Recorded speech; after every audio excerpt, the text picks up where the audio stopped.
Hey, this is Joe Price. I just wanted to create a video to show you one of our new projects. We're calling it the Super Connector Family Project. These are basically record hints from the 1880 census for families that have 4 or more children. We call them the Super Connector families because these children, many of these children will have children of their own in the 1910 census. So these 1880 families are going to connect all our 1910 families together. So let me show you how this works. I'll share my screen. Okay. So this is just coming off of the volunteer. You can see the Google Sheet. And when you click on that, you get this. You can see this is the list of states. And just like we did last year with the 1910 census, you see we have it organized by state. And we'll be adding in these any day now. So you should see links for all the states really soon. But you're welcome to start with any of those that have links. And we'll just start at the top with Alabama. So if I click on this, then I am in my Google Sheet. And at this point, I like to just close those.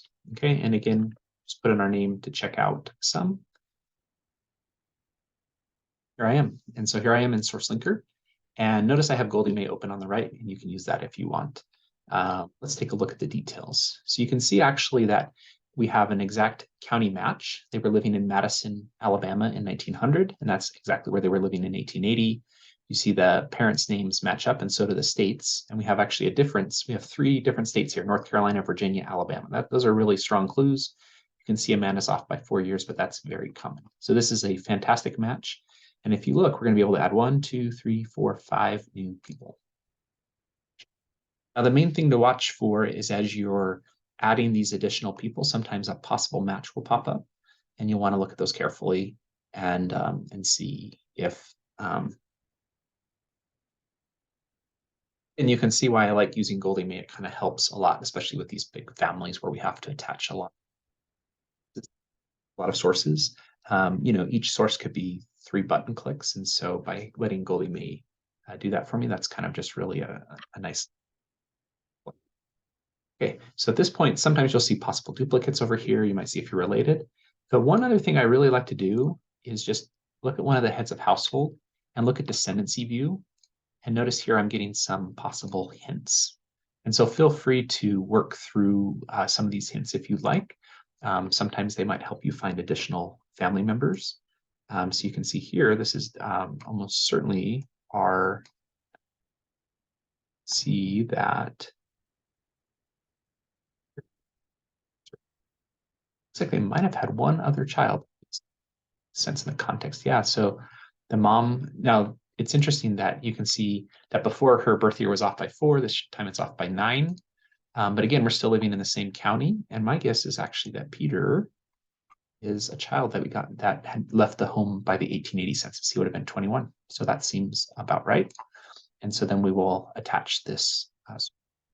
And so feel free to do additional work on this family because the cool thing about this family is that the descendants of these children of Peter and Alfred and Mary and Willie will have children in will potentially have children in the future censuses. And so then when you're done, you just put a 1 right here. Let's just do one more together. And again, you can see here, this is a harder one because we don't have a lot to go off of. But there's some really neat clues. Lemon's a very unique first name. You can see they were married in 1871 in Madison. And if you look, here they are living in Madison, and their first child was born in 1872. So this is great. This was actually a marriage record that was probably added to the tree via extraction. And now by using this census record, we're actually learning more about Lemon and Alice. And now we're adding in their children. And then we can do more research in this family, maybe come down, or just by having put this family together on the tree, it makes it possible that when people are doing their research, they're going to start to connect into these super connecting families.